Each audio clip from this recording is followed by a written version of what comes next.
Hi friends, வணக்கம். இன்றைக்கி நம்ம வீடியோவில் ஒரு வாரத்துக்கு தேவையானதை ஒரு நாள் பிளான் பண்ணி நம்ம செஞ்சு வச்சுக்கிட்டு ஒரு வாரம் ஃபுல்லாக எப்படி நம்ம ரிலாக்ஸாக சமைக்கிறது அப்படின்றத பற்றி தான் இந்த வீடியோ. ஃபுல் வீடியோ பாருங்கள், பிடிச்சிருந்தா சப்ஸ்கிரைப் பண்ணிக்கோங்க. ஃபஸ்ட்டு சப்பாத்தி மாவு நம்ம பிசைஞ்சு ரெடி பண்ணியும் வச்சுக்கலாம். அதை விட ரொம்ப ஈஸியாக நீங்கள் சப்பாத்தி மாவை பிசைஞ்சிட்டு திரட்டிட்டு நம்ம ஸ்டவ்வை பற்ற வச்சு தவா சூடானதும் நம்ம இந்த சப்பாத்தியை எண்ணெய்லாம் எதுவுமே ஊற்ற தேவையில்ல, சும்மா லைட்டாக சூடுபடுத்திட்டு அந்த பிசுபிசுப்பு தன்மை போனதும் நம்ம எடுத்துடணும். சூடு ஆறுனதும் நம்ம ஒரு கவரில் போட்டு ஃப்ரிட்ஜில் ஸ்டோர் பண்ணி வச்சிட்டிங்கன்னா உங்களுக்கு எப்பப்போ தேவையோ அப்போல்லாம் நீங்கள் எடுத்து சுட்டுக்கலாம். இப்போ நான் புளியை ஒரு 1/2 hour முன்னாடியே ஊற வச்சு தண்ணி ஊற்றி ஊற வச்சு வச்சுருக்கேன். இப்போ நல்லா அது ஊறிடுச்சு. நல்லா கையை வச்சு நல்லா கரைச்சிட்டு வெடிகட்டிட்டு அந்த புளி தண்ணியை மட்டும் எடுத்து ஒரு பாத்திரத்தில் ஊற்றி ஸ்டவ்வை பற்ற வச்சு ஒரு ஸ்பூன் உப்பு போட்டு நல்லா கொதிக்க விடுங்க. அது நல்லா கொதித்தோடனே ஸ்டவ் ஆஃப் பண்ணிவிட்டு சூடு ஆறுனதும் நம்ம ஒரு பாட்டிலில் ஊற்றி ஃப்ரிட்ஜில் வச்சிட்டிங்கன்னா 6 மாதம் வரைக்கும் கெட்டு போகாது. நம்ம டக்குன்னு எடுத்து யூஸ் பண்ணுறதுக்கு வசதியாக இருக்கும். அடுத்தது நான் முருங்கைக்காவெல்லாம் கட் பண்ணி எடுத்து வச்சுக்கிறேன். நம்ம ஒரு நாள் கஷ்டப்பட்டு எல்லா வேலையும் செஞ்சு வச்சுக்கிட்டிங்கன்னா ஒரு வாரம் வரைக்கும் நம்மளுக்கு ரொம்ப ஈஸியாக இருக்கும்.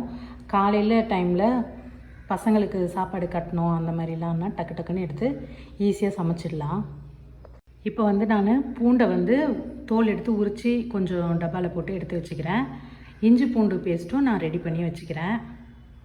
சின்ன வெங்காயம் கூட காலையில் டைமில் நம்மளுக்கு உரிக்கிறதுக்கு ரொம்ப கஷ்டமாக இருக்கும். அதனால் நம்ம முன்னாடியே உரிச்சிட்டு நல்லா கழுவிட்டு துணியில் தொடச்சிட்டு அதுக்கப்புறம் ஒரு பாக்ஸில் போட்டு வச்சிங்கன்னா ஒரு வாரம் வரைக்கும் கெட்டு போகாது. இங்கே பாருங்கள், நான் கொஞ்சம் பூண்டும் உரித்து வச்சுக்கிட்டேன், இஞ்சி பூண்டு பேஸ்ட்டும் ரெடி பண்ணி வச்சுக்கிட்டேன். இப்போ நான் கொத்தமல்லியை அந்த புல் எதனா இருந்ததுன்னா எடுத்துகிட்டு அந்த வேரை மட்டும் கட் பண்ணிவிட்டு நம்ம அப்படியே ஒரு கவர்லேயோ இல்லை ஒரு பிளாஸ்டிக் டப்பாலேயோ போட்டு வச்சிங்கன்னா அதுவும் ஒரு வாரம் 10 நாள் வரைக்கும் கெட்டு போகாது.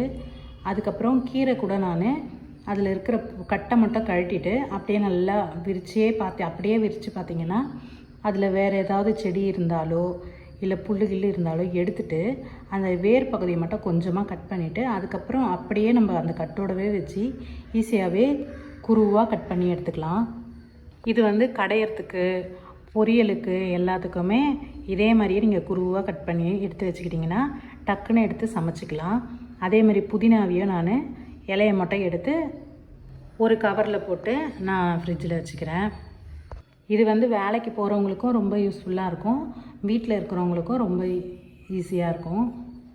அதே மாதிரி வெல்லத்தை கூட கொஞ்சமாக தண்ணி சேர்த்து ஸ்டவ்வில் வச்சுட்டு வெல்லம் கரைஞ்சதும் சூடு ஆறுனதுக்கப்புறம் நம்ம வெடிகட்டிட்டு நம்ம அதையும் ஃப்ரிட்ஜில் ஸ்டோர் பண்ணி வச்சுக்கிட்டோன்னா டக்கு டக்குன்னு நம்ம கொழுக்கட்டை எதனா செய்யணுன்னா கூட டக்குன்னு எடுத்து செஞ்சுக்கலாம். இப்போ நான் தேங்காவை குட்டி குட்டியாக கட் பண்ணி அதையும் ரெடி பண்ணி வச்சுக்கிட்டேன். நீங்கள் துருவி வச்சுக்கிறதா இருந்தாலும் வச்சுக்கலாம். பச்சை மிளகாவை காம்பு எடுத்து வச்சுருக்கேன். கருவேப்பிலையை உருவி ரெடி பண்ணி வச்சுருக்கேன். இட்லி மாவையும் நான் ரெடி பண்ணி வச்சுருக்கேன், அதுதான் நம்மளுக்கு முக்கியமானது. அதுக்கப்புறம் மீன் வாங்கி நல்லா கழுவிட்டு நான் பாதி குழம்பு வச்சுட்டேன், மிச்சம் பாதியை மசாலா போட்டு ரெடி பண்ணி வச்சுருக்கேன்.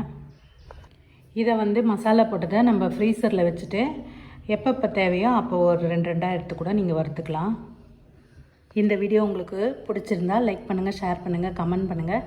இடிச்சமிளகு சேனலை சப்ஸ்கிரைப் பண்ணுங்கள் ஃப்ரெண்ட்ஸ்.